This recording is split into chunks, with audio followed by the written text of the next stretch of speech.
Pagpa-check up ko, kasi lumaki po yung tiyan ko, doon ko po nalaman na yung cancer ko daw, numerous to count na siya. May nakita daw po ulit na bukol sa diaphragm. Iyak na naman po ako. Sabi ko, hindi pa nga magaling yung sa ibang organ ko, tapos ito na naman. Pero ako that time po kasi kapag naiisip ko yung taning ko, parang ang sakit po. Like, nakikita ko yung papa ko na lumalaban. Pero yung katawan ko, pakiramdam ko po kasi sumusuko na kahit yung utak ko, yung puso ko, gusto ko lumaban. And I'm so happy po na nitong latest na CT scan ko noong July, tuwang-tuwa po si Doc Johnson kasi talagang nakita po niya na lumiit po talaga yung tumor ko. And masayang-masaya po ako doon.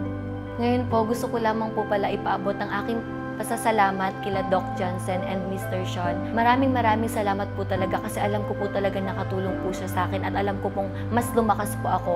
And sabi nga po ni Doc Johnson na kahit slowly siya, sure naman po talaga na gagaling po ako. Kaya maraming salamat po sa walang sawang pag-support po sa akin.